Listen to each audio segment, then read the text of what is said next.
Hello, everyone. It's your boy Warcrimes Uwu. I want to give a hearty hello to all of my gamers and well-adjusted people. Today we're doing our limited guide on the set Kaldheim. Kaldheim is the new sort of Norse mythology-themed magic set. The limited format looks really nuanced and interesting. And I just want to give my sort of hot takes on what cards I think are going to be good, what cards you should snag up in draft, what cards you should not sleep on at pre-release, and how to sort of up your game for Kaldheim Limited by just watching this short video. So this is going to be our limited guide on Kaldheim. Let me make sure that I made everything the right size to show up correctly in the stream. I think I may have fucked this up. Yep, okay, hang on. Subscribe to StevensvilleGamers, my dudes.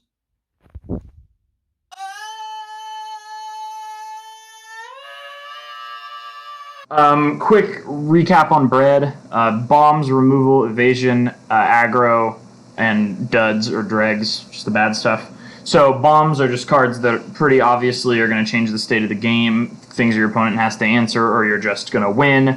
So here we've got Goldspan Dragon, big creature that also gives you a lot of mana of different colors for later in the game. Kaya the Inexorable, generates a lot of value and has a removal spell stapled to her, and Vorinclex, big chunky boy that hits and has your opponent dead in like 2 or 3 turns. So these are the sort of bombs of the set. They're pretty easy to identify. Usually they're rare or mythic, and they are the cards that really attract you to those colors. There's not many uncommon bombs in this set, and the ones that are usually a little bit more build around. So we will cover them as they show up. So yeah, that's B. R is removal. These are the spells that you use to kill your opponent's creatures. Fairly self-explanatory. Getting rid of your opponent's threats is an important part because, really you're winning the game if you're the only one with a threat or if you have the more potent threat than your opponent.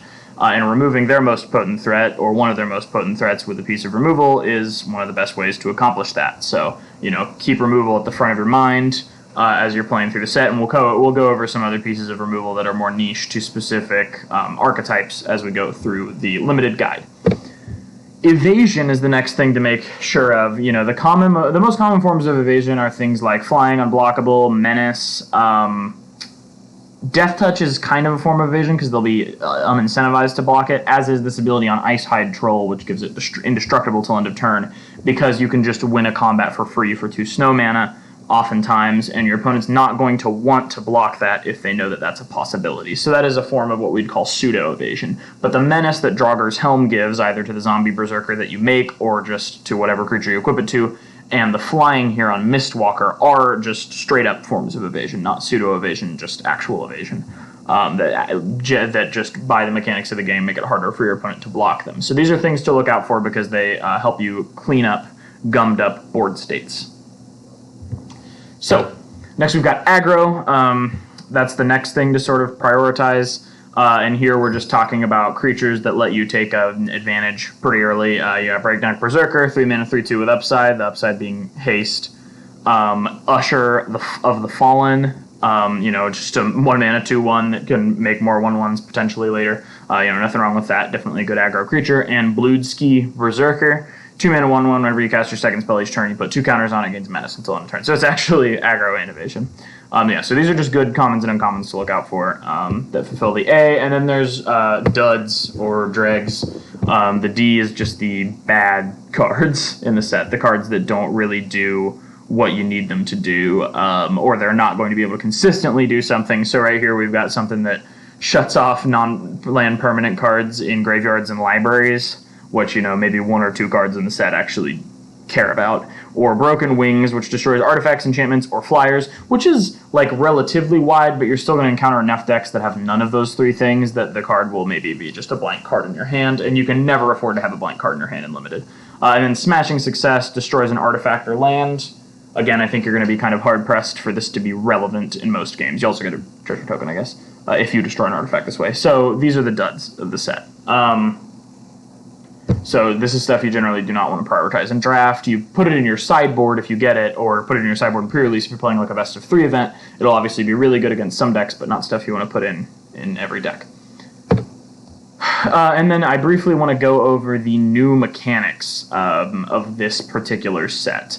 So the first one is Boast, and this is an ability that will go on to creatures that can be activated only if that creature attacked this turn and only once that turn. So it's instant speed, but it is still stuck on your turn, and it's only if that creature attacked that turn. So sometimes in the case of Hagi Mob, you usually are going to be okay to attack anyway. It's unlikely your opponent's going to have something that can eat a 5/4. So the boast is just a little bonus. You get to kind of snipe somebody. Axguard Braggart, though, it keeps getting bigger off of the boast. So maybe if your opponent doesn't trade with it while they still have the opportunity to, it'll get out of hand.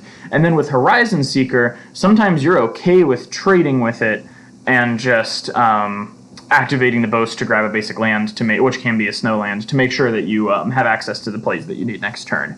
In which case that boast is really more of an auxiliary thing. I've found that often these boast creatures will pass the vanilla test, see Hagi Mob and Horizon Seeker, meaning that you would play it even if it didn't have the abilities. Its rate is pretty fair. But stuff like Axguard Braggart, where it's a really good boast ability, doesn't have to necessarily pass the vanilla test to make it into your deck, because like Axguard Braggart, it's going to keep getting bigger. So yeah, this is Boast. The other new mechanic that we want to pay attention to is Foretell. Now what Foretell does is really unique. You can set the card face down in your exile for later, for 2 mana, and then cast it for its Foretell cost, which is cheaper. So on all of these particular examples, the Foretell cost is literally just 2 cheaper than the actual mana cost, meaning that you can just pay for the card sort of on layaway. This is not always the case. There are a couple cards where the Foretell cost is even more cheaper than the actual mana cost, meaning that foretelling it is generally how you're going to want to cast it. And then there's a few where the Foretell cost is about the same as the regular cost, but you get some bonus if you cast it with Foretell. So the cool thing about Foretell Unlimited is there's so many good commons and uncommons with Foretell. It's genuinely not really going to clue your opponent in what card you put face down. It's going to be hard for them to figure out what card you put face down. Whereas in Constructed, there will probably be 4 or 5 Foretell cards that are good enough to see Constructed play, and based on the state of the game, your opponent might be able to figure out what you're able to put down.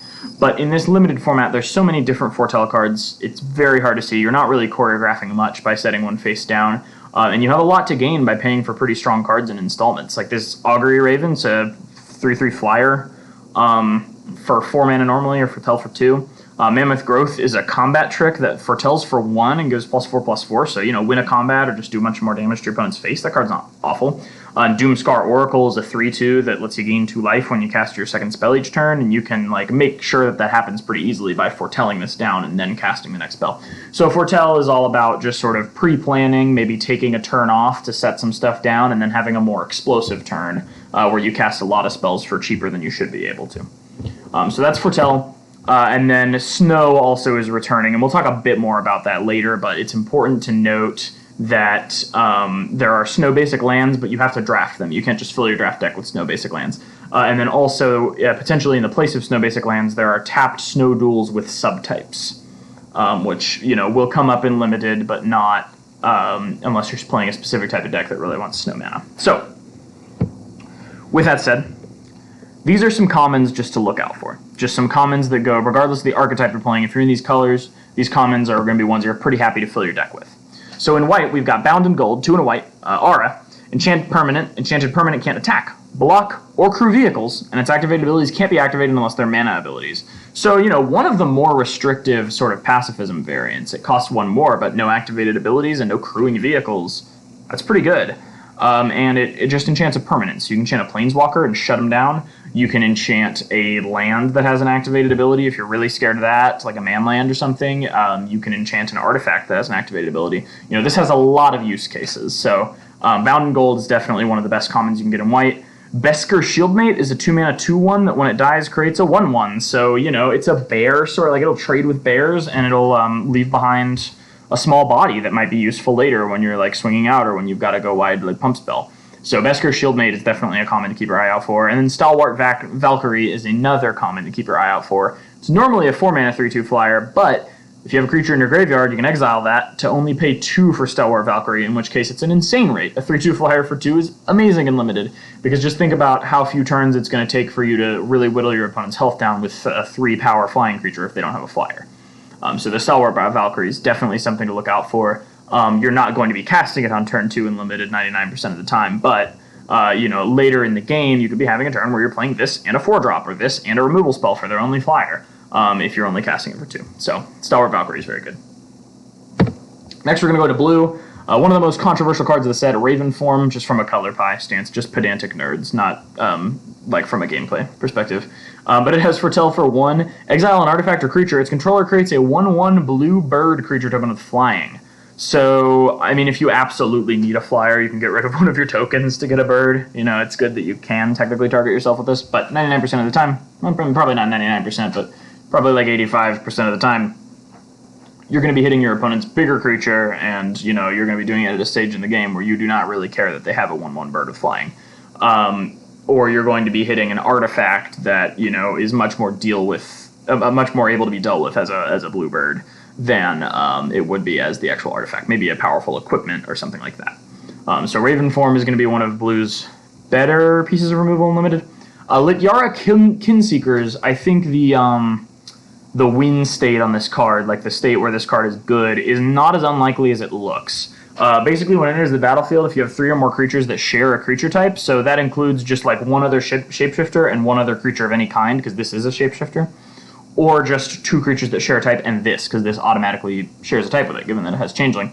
Then this comes in with a +1/+1 counter, and you scry 1. So, you know, think about this as a 4-mana 2/4. 4-mana 2/4s are pretty bad. We usually don't take those in Limited, but you know, if you have 2 rogues out or 2 elves, or I mean, like in Blue, it's maybe, you know, it'll probably be a different color or different card type. But there's plenty of other shapeshifters or changelings even at common, and you can pretty easily get this to work. And then it's a 4-mana 3/5 that lets you scry 1, which is really, really good. So I would look out for this and think about how its use case, or its like best case, is really not that uncommon. And next we've got Draugr Thought Thief. 2 and a blue for 3/2. When it enters the battlefield, look at the top card of target player's library. You may put that card into their graveyard. So whether you are trying to make your opponent's next draw worse or make your own draw better, like let's say you play this and you don't have a 4th land, but you have a kick-ass 4-drop, you might want to look at the top card of your library, try to make sure it's a land. And if it is, good, you got that peace of mind. If not, mill it, you have a higher chance of drawing a land, so you can cast your 4-drop. Or, you know, your opponent's in top deck mode late in the game, you play this, try to make sure they draw a land. You know, you get a little control. So I would say that this is like definitely better than scrying, because not only do you get to choose who you do it to, you know, you could give yourself some graveyard synergy. I think Draugr Thought Thief is going to be one of the better commons in Blue. I think you will always be pretty happy to have these in your deck, a few of them. So with Black, you know, usually most of what Black is good at is removal. It's the color of removal. So we've got Wither Crown, really cool art here, by Miranda Meeks, which I don't recognize her name. She might be new to Magic art, so this is a really cool one. But it's 1 and a black for an aura. Enchant creature. Enchanted creature has base power 0, and at the beginning of your upkeep, you lose 1 life unless you sacrifice this creature.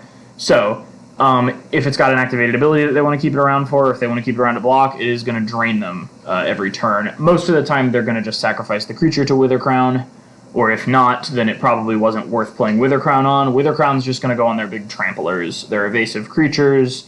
They're just big boys, just 5-mana 5/5s, whatever else. That's what Wither Crown is best to hit, because, you know, those are the things that they're going to sacrifice. And then you basically just killed the creature for 2 mana at sorcery speed, which is really good.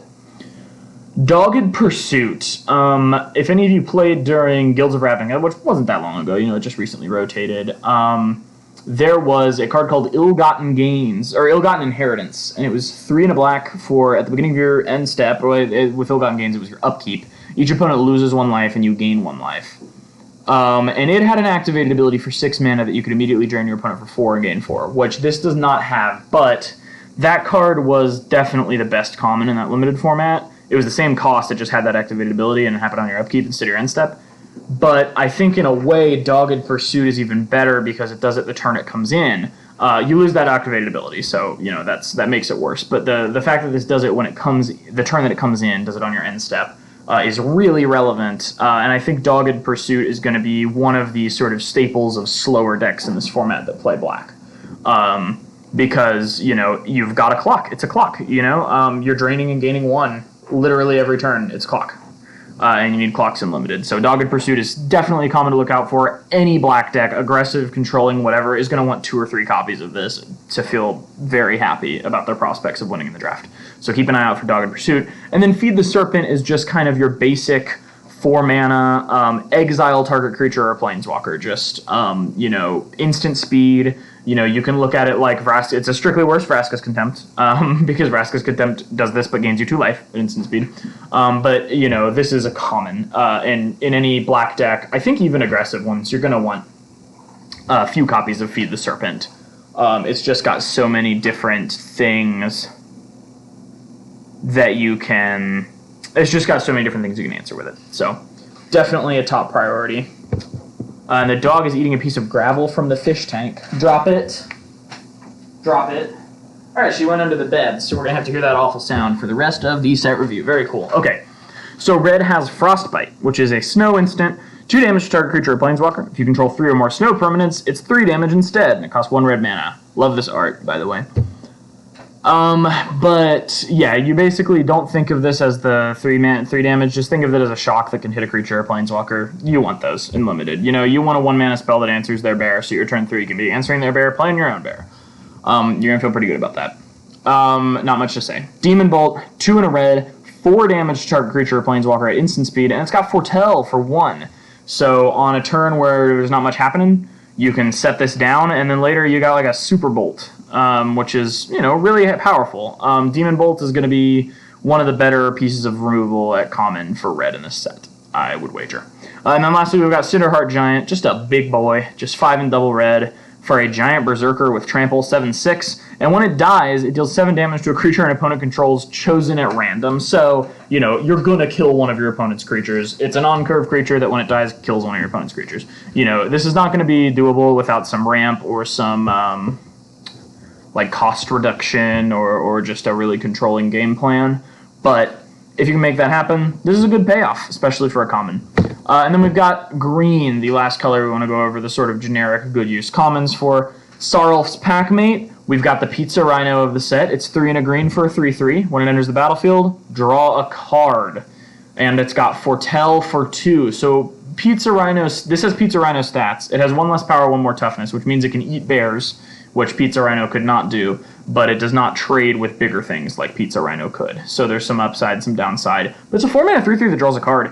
And that Foretell is not irrelevant. If you build a deck that doesn't have a lot of 2-drops but has a lot of Foretell cards, you're going to be sacrificing your early game, but in the late game, you're going to have explosive turns where you can play Sarulf's Packmate and whatever you drew off of it. So yeah, this card you're going to want a couple copies of in any green limited deck. Ravenous Lindworm is a 6 mana 6/6. When it enters the battlefield, gain 4 life. This is just one of your big dummies in a set. You need a lot of you need big dummies in your rampy green deck, and Ravenous Lindworm just fits the bill. And then same with Grizzled Outrider. He's riding a bear. He's so cute. He's 4 and a green for a 5/5 vanilla.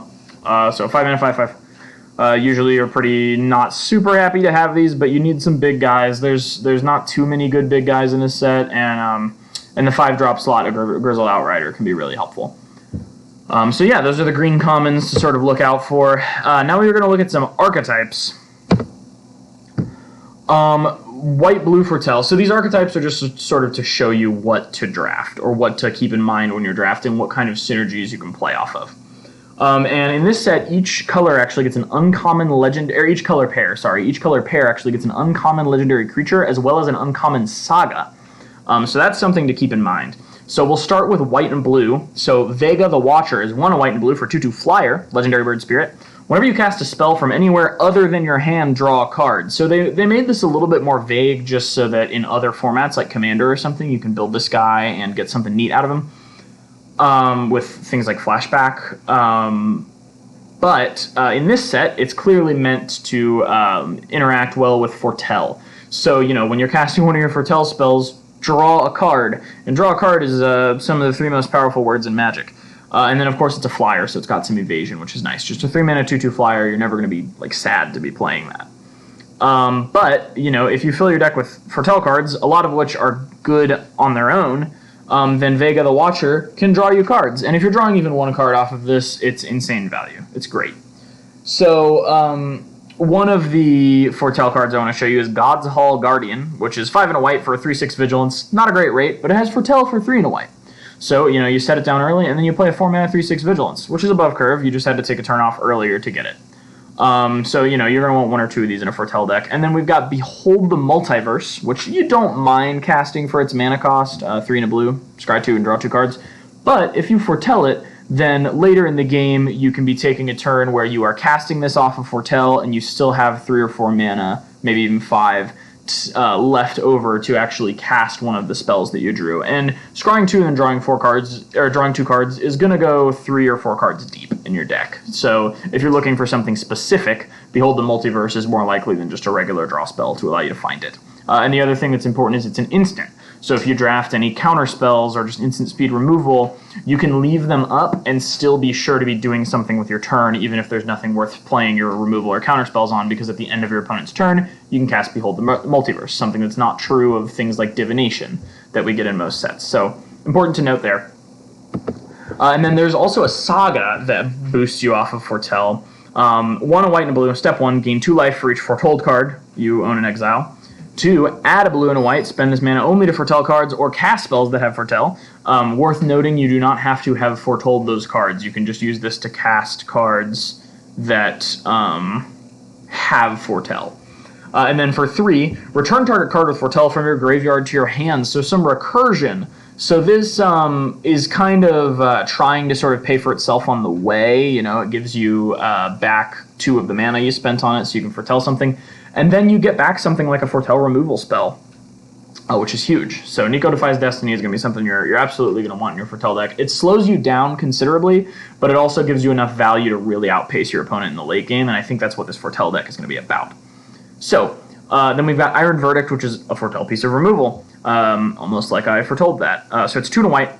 For an instant, deal 5 damage to target tapped creature, and it foretells for 1. So, it's going to kill most things trying to attack you. And it's only 3 mana. And if you foretell it, then you can do it for 1 later. You imagine turns where you've foretelled a few things, and then, on your opponent's turn, you just counter their spell, wipe out 2 of their creatures, and then you untap on the front foot, able to just sort of cast something and kind of assert your position as being ahead in the game. And then we've got Karfell Harbinger, which is going to be pretty good for your Foretell deck. It's 1 and a blue for a 1/3 zombie wizard. Tap to add a blue. Spend this mana only to foretell a card from your hand or cast an instant or sorcery spell. So this is pretty, I guess I'd just say open-ended in terms of what it can do. This can let you cast a 4-drop instant or sorcery like that one that we saw on the previous slide on turn 3, which is not irrelevant if you don't have anything else to do. And also, it can just let you, so, you play this on turn 2, turn 3, play another 2-drop, and then foretell a card. Because you can use this mana to foretell, so it kind of allows later in the game for, if you need to foretell something to get a synergy, or just because it's cheaper that way, this helps you sort of run that out without sacrificing what you want to do with the rest of your turn. So this is the blue-white foretell archetype. Overall, it looks pretty strong. I would say this archetype also has the strongest rares. There are a lot of good rares with Foretell in white and blue. And I don't show rares in this because I think a good drafter or a prepared drafter should be able to draft a good deck that doesn't have any rares in it. But that is not to say, of course, that if you get the white or blue Mythic, both of which have Foretell, that you shouldn't play them. You should obviously play them. If you get Nico, you should play him in this deck. Play them in this deck, my apologies. Or if you get... Doomscar, you should put it in your limited Foretell deck. But you can make the deck without rares. You can make any of these limited decks without rares, and don't think when you open your pre-release pool that just because you got 2 rares in a specific color pair, that color pair is going to be your most robust option. That's a huge pitfall in pre-release. But with that said, white-blue Foretell looks really strong. So next we're going to move on to blue-black Snow Control. This one looks interesting. So the legendary that was given to this archetype is Narfi, Betrayer King. This guy is 3 a blue and a black for a 4/3 legendary snow creature. Zombie wizard.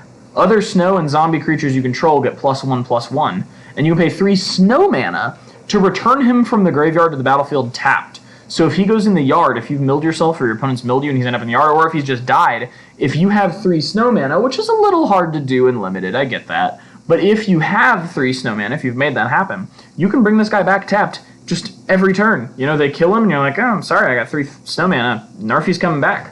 And it's just going to happen. There's not much they can do about it short of trying to exile him. So he's an awesome thing to look out for if you are able to prioritize getting snow mana, snowlands in your pool. Give me 1 second. I'll be right back, and we'll talk about Pilfering Hawk. Sorry about that. All right. So Pilfering Hawk is 1 in a blue for a 1/2 flying snow creature bird. You can pay a snow mana, tap, and draw a card, then discard a card. So I think the big reason that this is on the list here for me is because it's fine even if you don't have any snowlands currently. You'll want to draft 1 or 2 snowlands so that you can activate this ability when it'll be relevant, but a 2 mana 1/2 flyer is not the end of the world. And you don't actually, for these snow cards, you don't actually have to spend all snow mana to cast them. I hope you're aware of that. But Pilfering Hawk, it's just a little flyer, which you're going to need a few of those in your deck. And then later in the game, it can filter if you have snow mana, which is really important. And then we've got Priest of the Haunted Edge, 1 in a black for an 0/4 zombie cleric. Tap and sacrifice it. Target creature gets -X/-X till end of turn, where X is the number of snowlands you control. Activate this ability only anytime you could cast a sorcery. So you're going to want to draft 4 or 5 snowlands and maybe some ways to grab them. But it's not far off to see this guy sacrificing himself to give an opposing creature, -3/-3 or -4/-4 later in the game. And I think that this guy is a decent piece of removal for the snow control deck. And then we've got the Trickster God's Heist, which doesn't have anything to do with snow, but it's a good control piece, so I'm showing it off here. And I wanted to show off all the sagas because they're sort of, the signpost uncommons are really important, really telling in terms of what each color pair wants to do in Limited. So for 1, you can exchange control of 2 target creatures.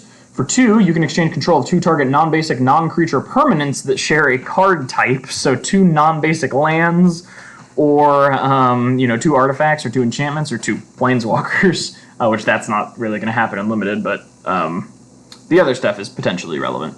And then for 3, target player loses 3 life and you gain 3 life. Nothing wrong with that. Just drain your opponent for 3. So this card is going to be fine, especially if you have a way to make like 1/1 tokens of some sort to trade your opponent for their best creature that they have out. And then you've got Bergstrider, 4 in a blue for a 4/4 giant wizard. It's a snow creature. When it enters the battlefield, tap target artifact or creature an opponent controls. Playable already, but if you spent a snow mana on this, then that permanent doesn't untap during its controller's next untap step.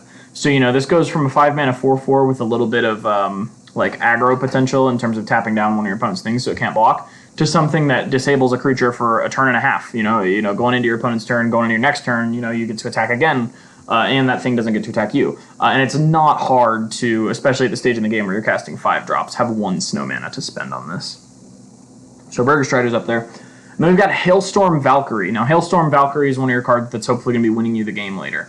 It's 3 in a black for a 2/2 flying trample, and double snow gets it +2/+2 until end of turn. Now, double snow's not super hard to get. Quadruple snow to activate this twice is pretty hard to get in Limited. But, just having 2 snowlands out, or having the snowland and the ring that taps for snow mana out, will allow you to make this Hailstorm Valkyrie definitely activate once at least.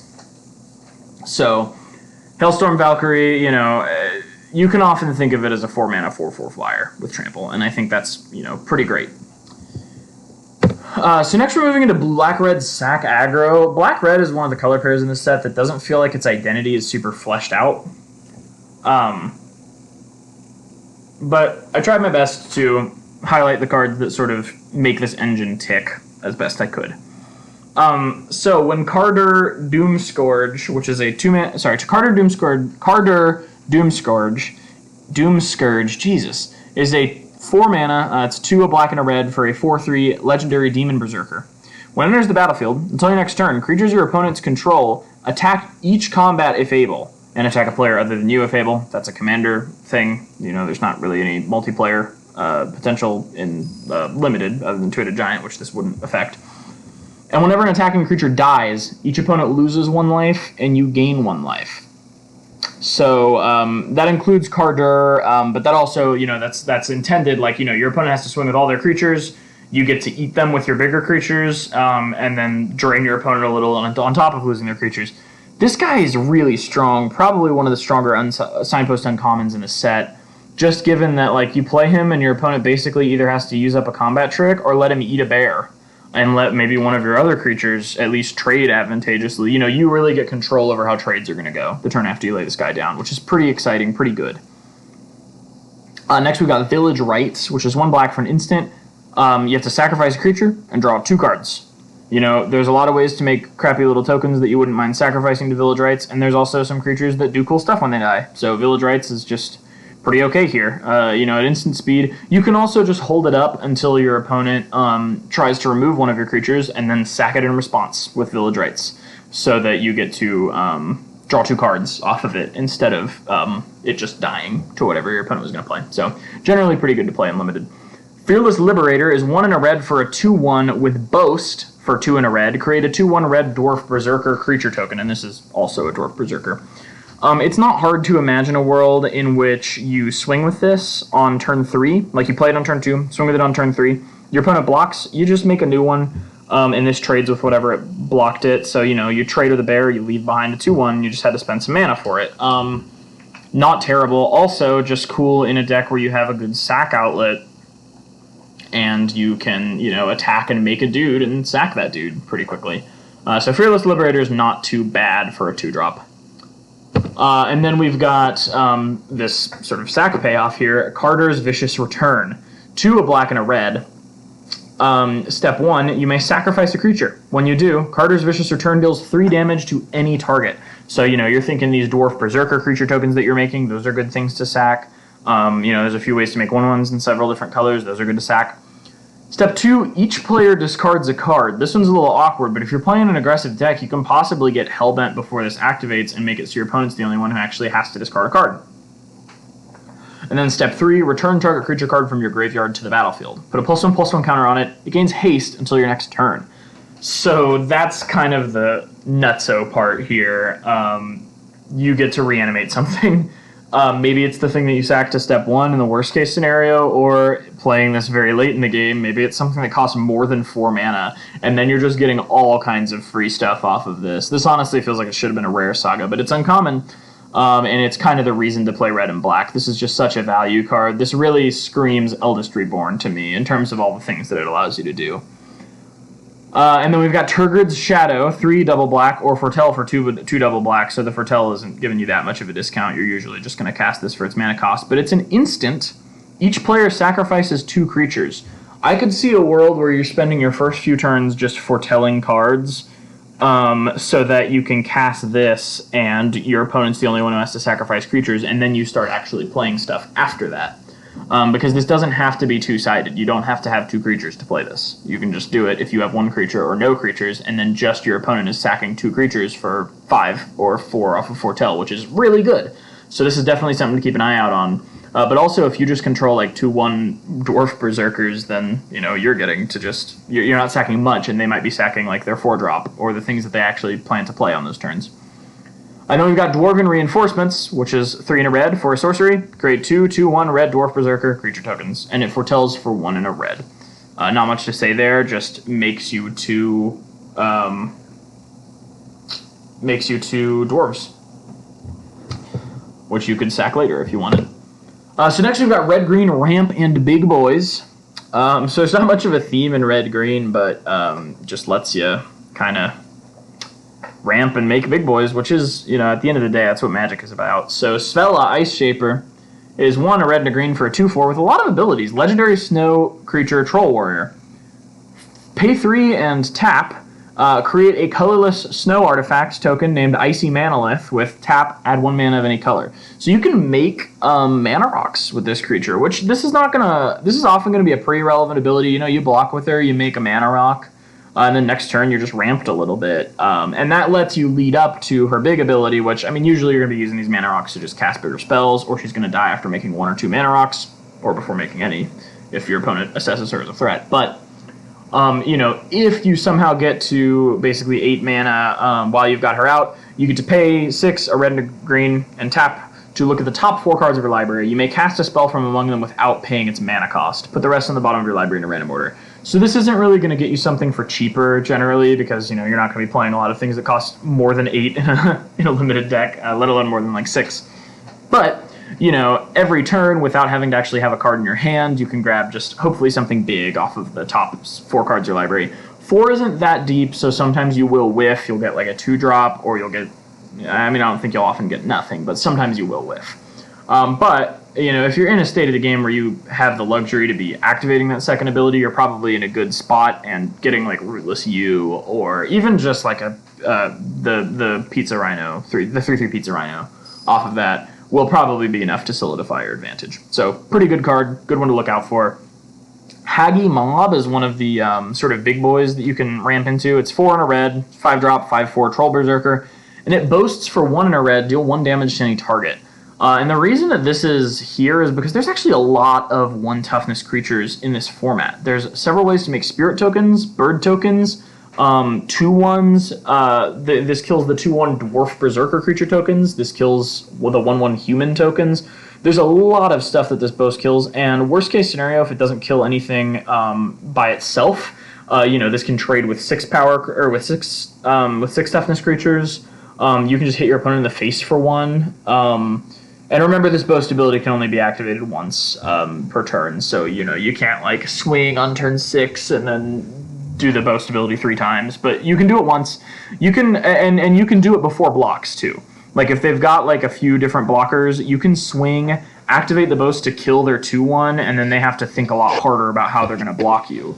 Or they can block you, and then you can boast to finish off one of the creatures. It just makes combat very awkward when you have an extra 1 damage you can shoot wherever afterward. So Haggy Mob is going to be a pretty good common. We've got Rootless U. 3 in double green for a 5/4 Tree Folk. When it dies, search your library for a creature card with power or toughness 6 or greater. Reveal it, put it in your hand, then shuffle your library. So this is power or toughness 6 or greater. What immediately comes to mind is that Lindworm, the 6 mana 6/6. You gain 4 life when it comes in, which is at common. So you can easily make sure you've drafted 1 or 2 of those, and you can grab them with Rootless U. But there's several things with 6 or greater power or toughness, so you're not going to be whiffing off of this often. And it's just a pretty good big creature to have access to. So Rootless U is one to pay attention to.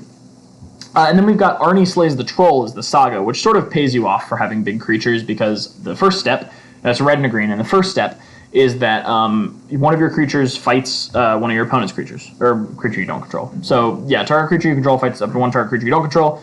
This can kill something. It can also just trade, but it'll often kill something. Step 2, add a red mana, put 2+1/+1 counters on up to 1 target creature you control. This mode is pretty huge, You're not often going to be playing this on turn 2 because you're not going to get a lot out of the first mode, but if you play this on turn 3 on your 2-drop, then on going into turn 4, to start turn 4, you're adding another mana, so you can play a 5-drop this turn, and you are putting, you're making one of your guys bigger. And then step 3, you gain life equal to the greatest power among creatures you control. So if you've still got that thing with 4 or 5 power lying around, this goes out with a little bit of life gain. So I would say this is definitely worth the mana cost. You got to know when to play it, but it's pretty good. So I also put Open the Omen Paths on here because it does let you ramp into a big creature early. It's an instant for 2 in a red. Choose 1, add 2 mana of any one color and 2 mana of any other color. Spend this mana only to cast creature or enchantment spells. So I guess you can get to a Saga early, or you can cast a creature spell. And then you've got creatures you control get +1/+0 until end of turn. So if for some reason that's going to be the difference between you winning and losing, or if you top deck this and you don't have any creatures to cast off of the ramp, then you've at least got a crappy Go Wide Pump spell. And then we've got Horizon Seeker, which is 2 in a green for a 3/2 human warrior with Boast. For 1 in a green, search your library for a basic land card, reveal it, put it in your hand, then shuffle your library. You're often going to swing with this, see that it's going to trade, and then just Boast. Grab a basic land. You traded, and this replaced itself with a basic land. And what more are you going to ask out of your 3 mana 3/2? Not much. So this is a great common. It's on curve. A 3 mana 3/2 is pretty good vanilla test wise.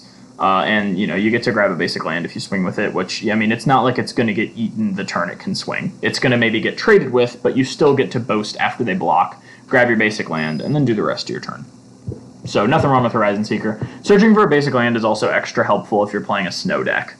Because it puts that snow into your hand where you might need it, because a lot of these snow cards activate after you have 2 snow lands out. So anything that fetches a basic land gains the extra utility of fetching your snow lands. Worth noting. And then the last ally color pair is green-white, which is playing a sort of tokens deck. And we've got Maya, Bredagard Protector. which is 2 a green and double white for a 2/3 legendary human warrior. Other creatures you control get +1/+1, but not her, remember that. And whenever a land enters the battlefield under your control, create a 1/1 white human warrior creature token. That's pretty alright. Landfall, you get a 1/1, which is a 2/2 for as long as you still have her. My concern is that this gets removed, and then, you maybe got a 1/1 off of it, or maybe not. Maybe it didn't do anything, and it's easy to remove with only 3 toughness. But if this doesn't get removed, it's pretty good. You're getting some 1/1s, you get an anthem for your team. It's also good just to play on a turn where you plan to have a big swing, so if they are tapped out, you're going to at least get the +1/+1, and then they have to kill this, or you're still going to have it. It's going to stick around. So, yeah, decent card. Elven Bow is a green. When it enters the battlefield, you can pay 2. If you do create a 1/1 green elf warrior creature token, then attach Elven Bow to it. An equipped creature gets +1/+2 and has reach. So, look at this as a 3, and it's got equipped for 3, but look at this as a 3-mana 2/3 reach creature, which is not excellent, but the fact that it equips for 3 later, maybe onto something with a keyword ability like lifelink or flying, and allows you to hit for more damage, this sticks around. This is more than just a 3-mana 2/3 reach, but that is how you should pretty much always play it. This is not worth just dropping down as an equipment. But, yeah, it makes a token, it attaches to another token later, makes them a little bigger. This sort of living weapon style gameplay, living weapon, has proven to be pretty good in Limited. And this is, for all intents and purposes, a living weapon. And we've got Valor of the Worthy, which is a white for an enchantment aura. Enchant creature. Enchanted creature gets +1/+1, and when that creature leaves the battlefield, you get a 1/1 white spirit creature token with flying. So it's a slight buff, but you get a flyer when it dies, and I would think of this as definitely worth way more than the mana cost. You slap it on a creature, and then that creature just has to leave the battlefield in order for you to spirit. Does it get bounced? You get a spirit. If it gets exiled, you get a spirit. If it dies, you get a spirit. So, you don't have to, you're not beholden to what type of removal your opponent wants to choose to use. You just get the spirit, which is really helpful. So, Valor of the Worthy, definitely a good pickup for this deck. You can slap a spirit down. And then we've got Fall of the Imposter, which is the one of the best sagas in this set, I think. And this is the saga for green-white tokens, which is 1 a green and a white. Steps 1 and 2 are each put a +1/+1 counter on up to 1 target creature. And then step 3 is exile a creature with the greatest power among creatures target opponent controls. So you have to be able to target your opponent, but you don't have to be able to target the creature, and you still get to pick if there's a tie. Which gets around hexproof, although there's not any hexproof in this set, I don't think. At least at common and uncommon that I remember. But you get to exile your opponent's thing after putting some counters on your guys. So the counters on your guys, you're not going to feel them immediately, but it's either going to slow your opponent's game plan down because they're afraid to play their big guy and you get to get in aggressively with those creatures you're putting the counters on, or they have to play their guy and just bite the bullet on the fact that it's going to get exiled by the 3rd mode of the spell. So definitely very, very strong. Guardian Gladewalker is a 2-mana 1/1 changeling. When it enters the battlefield, put a +1/+1 counter on target creature. So, this can synergize whatever little synergies you have with elves or humans or whatever. But the big thing is, this is either a 2-mana 2/2 or it's a 2-mana 1/1, and you get to put a counter on your spirit token, your flyer, something with lifelink. This is a creature that lets you kind of distribute half of its stats, which is pretty helpful. And we've got Clarion Spirit. Now this also fits into White-Black's theme of casting 2 spells a turn, because that's the circumstances under which its ability triggers. It's 1 and white for 2/2. Whenever you cast your 2nd spell each turn, create a 1/1 white spirit creature token with flying. That's pretty good. You're pumping out flyers. Foretell helps with this a little bit in that, if you foretold something, it's easier to have a turn where you're playing more than 1 spell. But, this deck is going to want to play a lot of cheap creatures anyway. So, turn 5, you play your Guardian Gladewalker and your Fall of the Imposter, and then you get a 1/1 white spirit on top of that for free. So, definitely not the worst thing you can be doing for 2 mana. Probably one of the best things you can be doing for 2 mana, in fact, in this set. I am going to get a glass of water before we discuss the enemy color pairs. 1 second.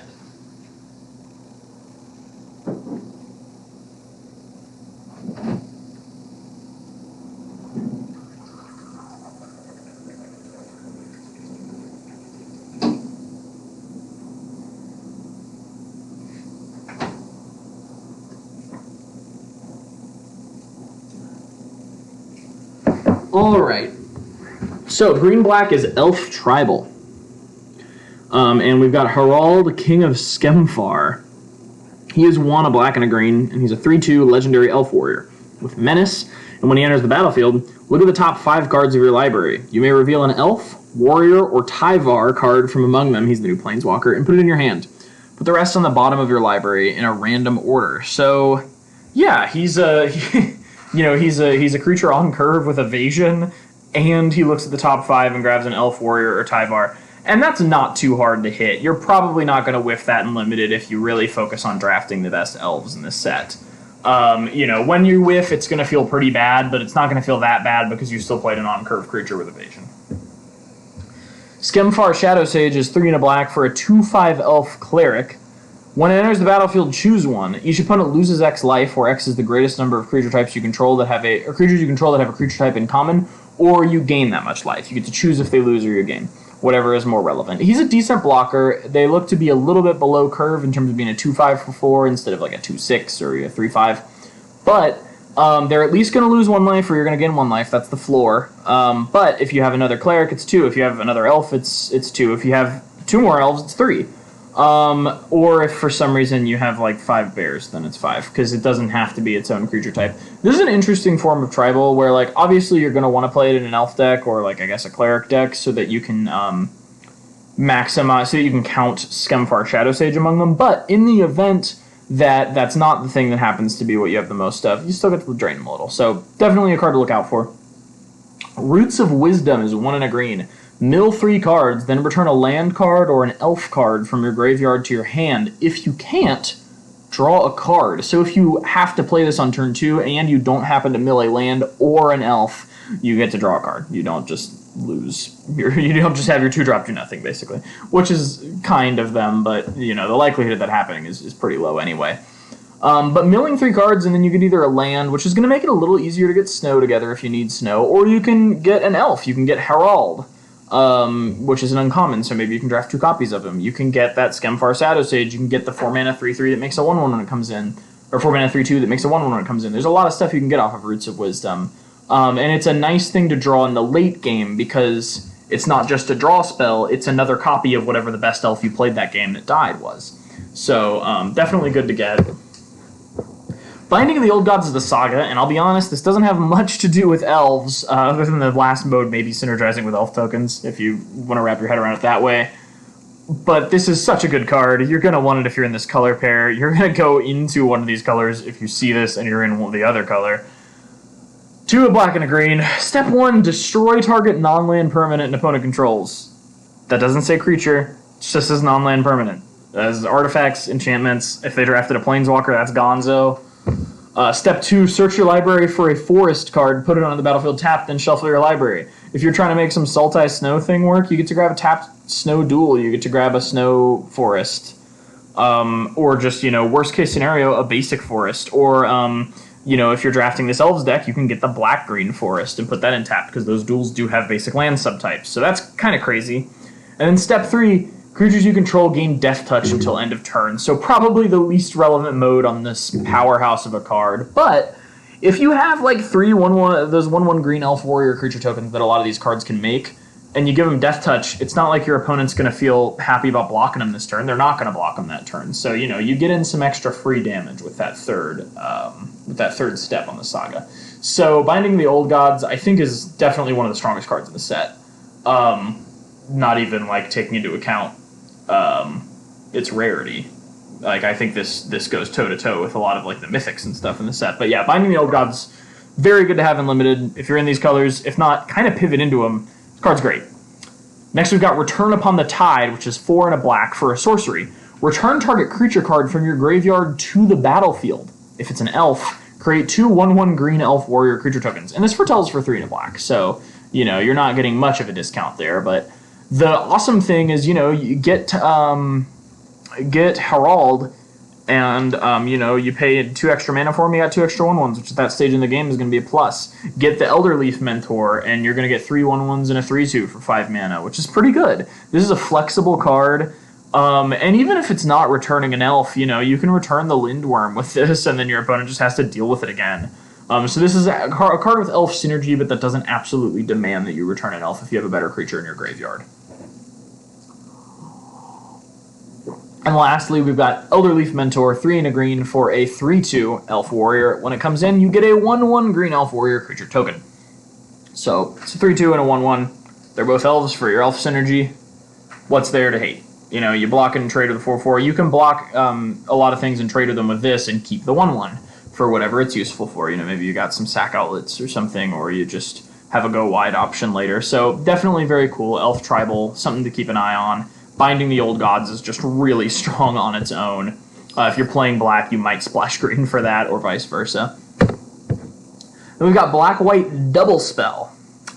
This is the most confused color pair because it's also kind of Angel Tribal, especially once we look at the saga, but I'm going to read these cards to you. I don't have a lot of faith in this. Furia, Judge of Valor, is 2 a white and double black for a 2/4 legendary Angel Cleric with flying and lifelink. Whenever you cast your second spell each turn, look at the top 3 cards of your library. Put one of them in your hand and the rest in your graveyard. This does not feel like a black-white card at all. That effect feels pretty blue, or maybe red. I don't know. This feels like a color pie bend in an uncomfortable way, but it's a good card. You know, 2/4 flying lifelink for 5 isn't anything to sneeze at. And the other thing, and the cool thing is, you know, the next turn you'll probably be able to cast 2 spells, and then you'll get to dig and grab an extra card. So, you know, at that point, you're definitely getting what you want to off of this card. We've next got Doomscar Oracle, which is 2 and a white for a 3/2. Whenever you cast your second spell each turn, you gain 2 life. I feel like I talked about this one in the blue-white. That's my bad. But it's got Foretell. Or no, I talked about this in the explaining what Foretell does. And then it's got Foretell for a white. So it's a 3/2. And you get to sort of... it's very easy to make sure that on, like, if you foretell this on turn 2, on turn 3 you can play this and then a 2-drop, and then you instantly gain the 2 life, and you got 3/2. Life is good. There's a lot of situations where this card gives you a little more than you're paying for, which is nice. Infernal Pet is a 3 mana 2/2. It's 2 and a black for an imp. Whenever you cast your second spell each turn, put a +1/+1 counter on Infernal Pet, and it gains flying until end of turn. So that's pretty good. You know, the more that you do it, the bigger it gets, but even just doing it once makes it a 3/3 flyer for 3. And then on turns after that, it's just a 3/3, but doing it twice makes it a 4/4 flyer that you paid 3 for. So definitely very strong there. Infernal Pet is one you're going to want to look out for in this black-white double spell deck. Next, we've got Ascent of the Worthy, which doesn't have any double spell synergy, but it's the black-white saga. 1 a white and a black. Step 1 and 2 are choose a creature you control. Until your next turn, all damage that would be dealt to creatures you control is dealt to that creature instead. So you can pick one of your 1/1 human tokens or whatever and just make it the target of all the damage your other creatures would take. You know, it's sort of the martyr for your cause, which does grant you safety to swing out, which is really helpful in like an aggressive stinted deck. It's also not, it eats damage-based removal, which can be, you know, situationally relevant if they don't have an instant speed version to target it with in response. So that's cool. And then we've got step 3, return target creature card from your graveyard to the battlefield with a flying counter on it. That card is an Angel Warrior in addition to its other types. So this is a Reanimator spell, kind of like one of the other sagas we saw. It's flying forever. We see the flying counters from Ikoria return. They become an Angel Warrior, so for the few like Angel Tribal cards that are in this set, that matters, which is very nice. And yeah, I mean, there's not much to say about this card other than it's pretty clearly good. You know, worst case scenario, you're returning some sort of chump creature from early in the game that you used one of those first 2 modes on, but I mean, that's not even that bad. Like, you know, it gets flying. It's just back with flying for the rest of the game. So definitely not something to sneeze at. Codespell Cleric is a white for a 1/1 Vigilance human cleric. When Codespell Cleric enters the battlefield, if it was the second spell you cast this turn, put a +1/+1 counter on target creature. So you're going to be looking to cast this when you're 1 behind curve, and you're either going to get a free or a 1 mana 2/2 Vigilance, or whatever creature you played kind of behind curve is going to become an on-curve creature, and you're going to go to 1/1 Vigilance on the side. Is the way that I would look at it. So, like, let's say it's turn 5, you've got a 4-drop creature, and then this, you know, you play your 4 mana 4/4, and then boom, this guy comes down, makes it a 5/5, which is what you should be playing on turn 5 in an ideal game, and you get a 1/1 Vigilance on the side. You know, you can use it on Ascent of the Worthy, or, you know, sack it to something, or just chump later in the game if you need to. So very helpful there. And then we've got Bludski Berserker. which is 1 and a black for a 1/1 human berserker.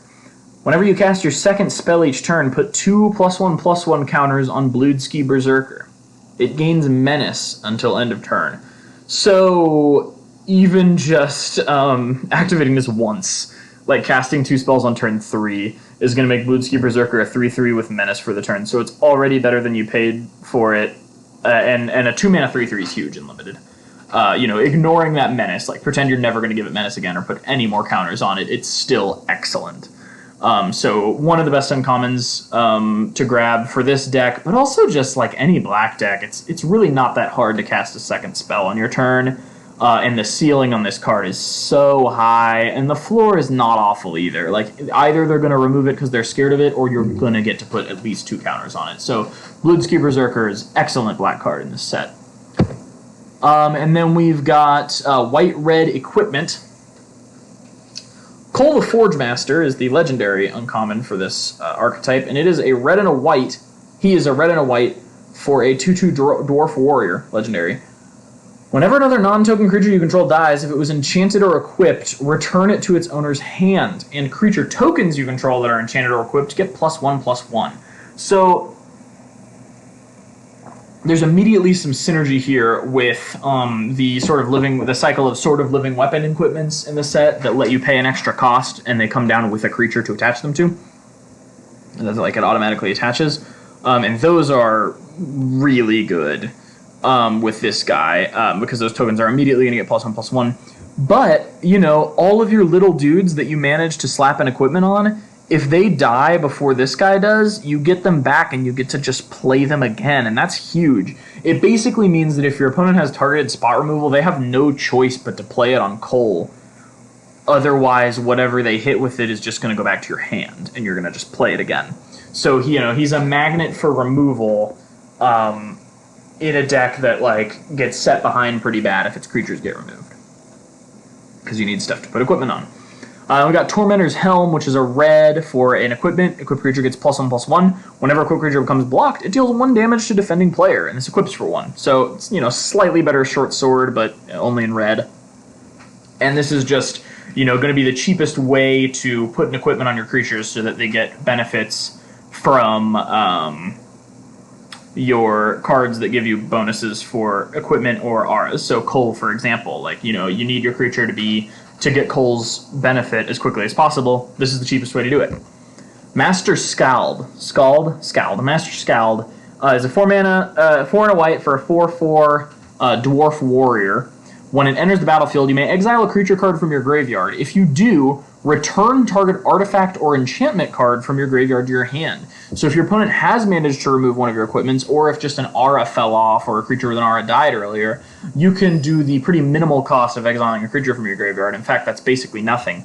To return that card from your graveyard to your hand, and this can be huge in the case of an aura or an equipment that makes a token when it comes in. And this is a 5-mana 4/4, which you're pretty happy with just playing that on turn 5. As you get up in the curve, it matters a little bit less that you're behind curve because you just need to be playing a big creature.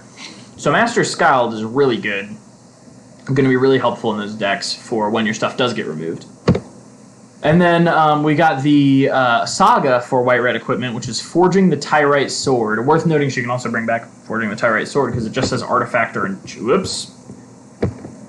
It just says Artifact or Enchantment.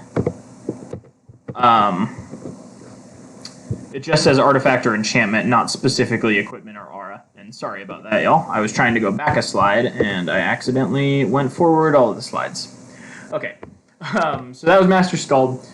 Forging the Tyrite Sword is 1, a red and a white. The first 2 modes are just create a treasure token, so you're going to be able to ramp out something big if you really need to. But the third mode is search your library for a card named Halvar, God of Battle, or an equipment card. Reveal it, put it in your hand, then shuffle your library. So you can grab, if you drafted 1 or 2 of those living weapon sort of equipments, or if you got the rune crown that lets you fetch a rune and attach it to it when it comes in, that sort of thing. then this grabs that, and then you can probably immediately play it and equip it to something with the amount of mana that you'll have, especially off of those treasure tokens. So this really puts you ahead in terms of, like, if you have an equipment you're really excited about playing in your deck, then Forging the Tyrite Sword will make sure that you have access to it as often as possible. So good to have 1 or 2 copies of, but definitely not the strongest uncommon saga available to you in this set. Dwarven Hammer is 2 and a red for an equipment.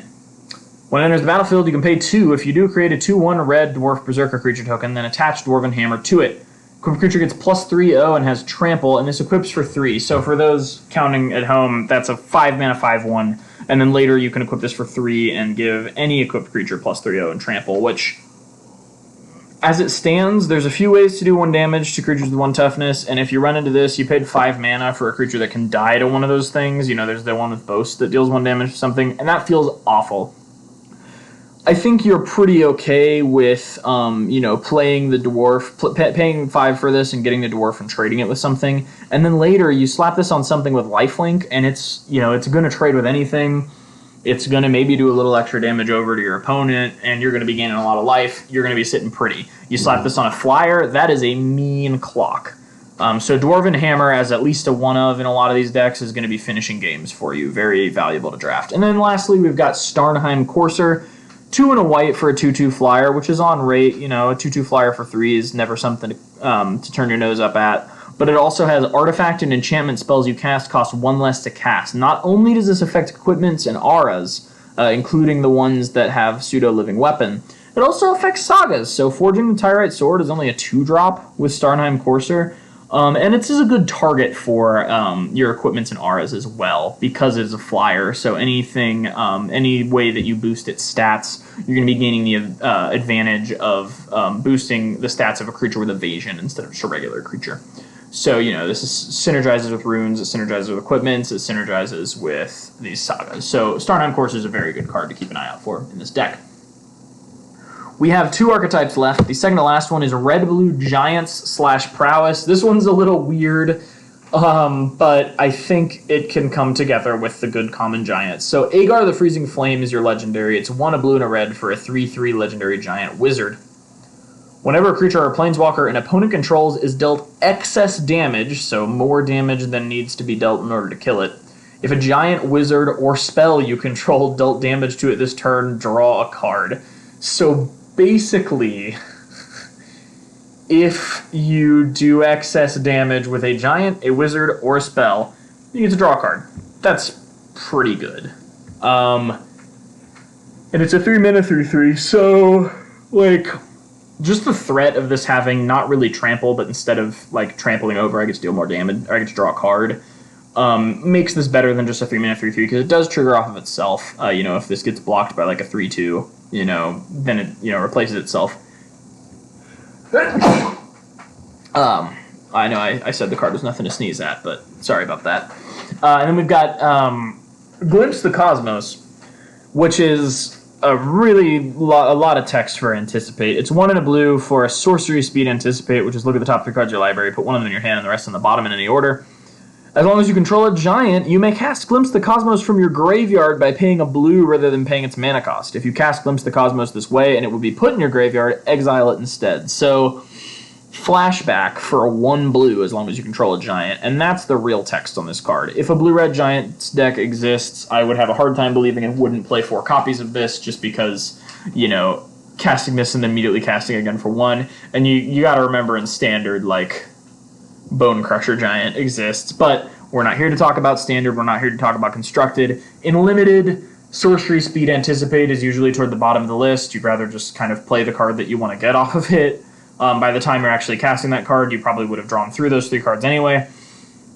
But if you think you can consistently cast this twice, if you're going to be playing this on turn 2, Agar or some other 3-drop giant on turn 3, turn 4, flashing this back and playing something else, then it's amazing. If you think you're going to be able to flash this back at all, I would say it's definitely worth getting in Limited. I would want 1 or 2 copies of this in the Blue-Red Giants deck. So Glimpse the Cosmos, pretty good to look out for.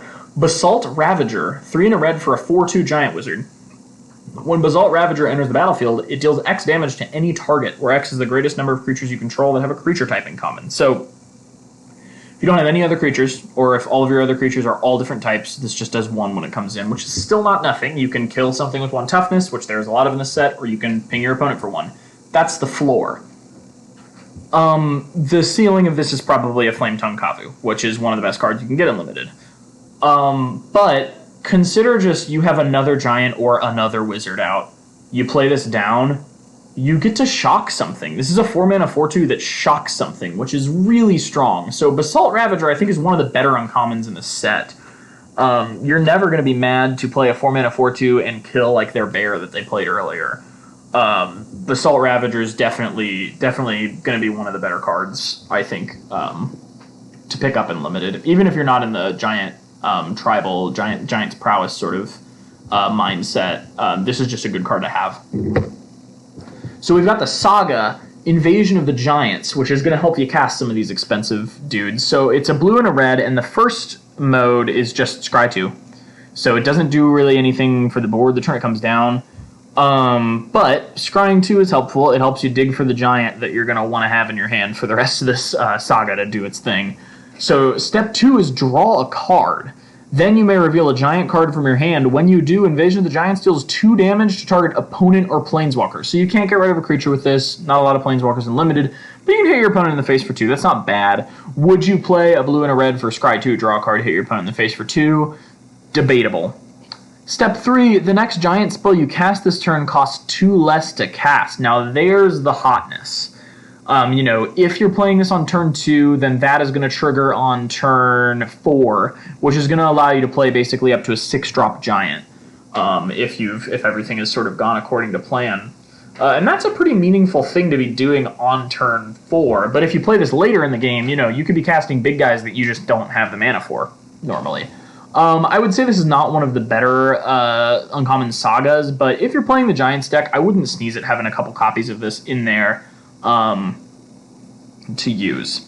Next, we've got Frostpyre Arcanist. Now, this is 4 and a blue for a 2/5 giant wizard, so pretty much all the giants we've seen so far are wizards, and that's not the case for literally every giant in the set, but it is for most of them. But this guy costs 1 less if you control a giant or wizard. So if you already control a giant or a wizard, this is a 4-mana 2/5, which is slightly below curve. But get this. When Frostpyre Arcanist enters the battlefield, search your library for an instant or sorcery card with the same name as a card in your graveyard, reveal it and put it in your hand, then shuffle your library. So you immediately want to start thinking about what the best common instants and sorceries are in the set. And if you can draft one of these, you want to be conscious of what instants and sorceries you've already drafted, so that when you play this guy, you get a free sort of tutor for a removal spell off of it. The floor on this card is abysmal. The floor on this card is a 5-mana 2/5, and you don't have any duplicates of instants or sorceries in your yard. Which is not super good. I have to ban a bot from my chat.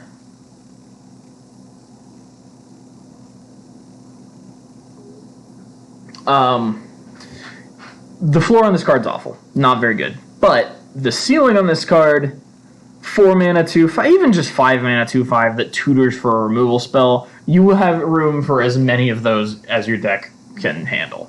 Very good. And then we've got Squash, the giant-themed removal spell, which is 4 and a red for an instant. Costs 3 less to cast if you control a giant. So if you control a giant, it's only 2 mana for instant. Squash deals 6 damage to target creature or planeswalker. So, yeah, I mean, that's pretty good. If you don't control a giant, it's on curve. If you control a giant, you're going to be able to kill something and do something else with the rest of your turn. But there's no like really cheap giants. There's not like a 2-drop giant in the set. The cheapest one is 3. So Squash is going to be a little hard to get that cost reduced. But if you get that cost reduced, this is insane. Very good. So keep your eye out for a couple copies of these. This is a great thing to pair with Frostpyre Arcanist. If you can draft a few Squashes to make it most likely that you will get to fetch an extra removal spell off of Frostpyre Arcanist, then the Arcanist also provides you the cost reduction on Squash. So a little synergy there. And now we move into the last, but definitely not least, archetype in this limited format. Blue-green Snow Ramp. So you saw blue-black Snow Control, and this has quite a bit in common with that archetype in terms of what cards you're going to want to get for it. And a Sultai Snow deck, I think, is probably going to be the best potential 3-color draft deck in this format. But Morite of the Frost is 2 a green and double blue for a legendary snow creature, Shapeshifter. Now, it's a 0/0 normally. You may have it enter the battlefield as a copy of a permanent you control, except it's legendary and snow in addition to its other types, and if it's a creature, it enters with 2 additional +1/+1 counters on it and has Changeling. So, interesting thing here. You get a copy of another creature you control, but with 2 extra counters, which is usually pretty good for 5 mana. And then if you have stuff that benefits off of snow synergies, then this remains a snow permanent, even when it is a copy of something that's not a snow permanent. So one of the weirder, harder to build around sort of blue-green or multicolored legendaries in the set at Uncommon, but pretty good. And then we've got Spirit of the Alderguard, 3 and a green for an 0/4 Bear Spirit. I think this card's getting slept on. When it enters the battlefield, search your library for a Snowland card, put it into your hand, then shuffle your library. Spirit of the Alderguard gets +1/0 for each other snow permanent you control. So, this guy will come down and often will just be like a 1/4, but it immediately grabs either a basic Snowland or one of those tapped dual Snowlands if you were able to draft one. So very cool, very powerful. 4 mana 2/4 is not great, but a 4 mana 2/4 that grabbed you a Snowland, which is going to enable you to play the effects that require snow mana in your deck later on, and is just going to bump up the power of this. Nothing wrong with that. Or it's going to fix you if you're in a 3-color deck and you were able to draft a snow duel in your colors. Nothing to turn your nose up at. I think Spirit of the Alderguard's definitely got chops in limited. Avalanche Caller is a 1 and a blue snow creature human wizard. It's a 1/3. And for 2 mana, target snowland you control becomes a 4/4 elemental creature with hexproof and haste until end of turn. Which, that's pretty powerful. On turn 3, right after you play this, you can activate it on a snowland you control and swing 4. And there's, this card lets you go aggressive, or it just lets you make sure you have a little bit of threat late in the game. And of course, if they answer this guy, then your Snowland isn't a creature anymore because the ability only lasts till end of turn. But if they don't answer this guy, you get to hit him for 4 a few times, which is pretty powerful if you've got a Snowland. Which as you see, there's a few ways to grab one. Speaking of ways to grab Snowlands, the Blue-Green Saga is the 3 Seasons Total Landscaping. It's a green and a blue for step 1, mill 3 cards. It doesn't really do anything on its own, but hear me out. We'll see what the other 2 modes do. Step 2, return up to 2 target snow permanent cards from your graveyard to your hand. There it is. In constructed, this is insane. It's always going to hit 2 things, but in limited, ideally, especially if you're playing this later, you're going to be able to hit a creature and a Snowland. All right. Playing this on turn 2 is very risky because, you're not even guaranteed to get 1 in the top 3 cards. And then the third mode is choose 3 cards in each graveyard. Their owners shuffle those cards into their libraries. So late in the game, this can be really helpful, especially just given that, you're going to have some bombs that maybe went in the yard that you might like to play again if the game's going long, and you can put those back in, and then you can look at your opponent's yard, and if they've got any, lands in there, they're absolutely not going to want to draw those later. So being able to shuffle those up is going to maybe mess with their game plan later, maybe sort of disrupt the consistency of their deck. So the 3 Seasons is, I think, sneakily powerful, but it's definitely better late game. You do not want to play it on turn 2 in limited. Sculptor of Winter is 1 and a green for a 2/2 snow creature, Elf Rogue. Untap target Snowland. So this is a bear that can untap a Snowland, and it doesn't, it's worth noting that in limited, you're not always going to have a Snowland on turn 2 when you play this guy, so sometimes it is just going to be a 2-mana 2/2. But if you have that Snowland, this is a 2-mana 2/2 that taps for mana, which is pretty great in limited. So definitely something to keep in mind. And then Icebind Pillar is, this is equally good in the snow control deck, but this is just kind of a piece of removal. It's 2 and a blue for a snow artifact. Pay a snow and tap this to tap target artifact or creature. So on your opponent's turn, you can tap their creature, you can tap their Icebind Pillar to sort of force them to use it immediately.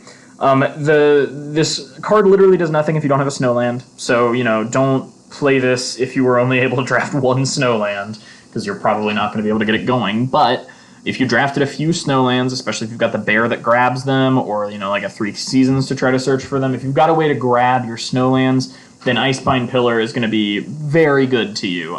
Think Icy Manipulator levels of good and limited, because you can be tapping their biggest thing every turn, and then if they play a bigger thing, just start tapping that instead. And once you kill the thing that you've been tapping, you get to start tapping whatever their next biggest thing is. So it's a very, very flexible form of sort of removal.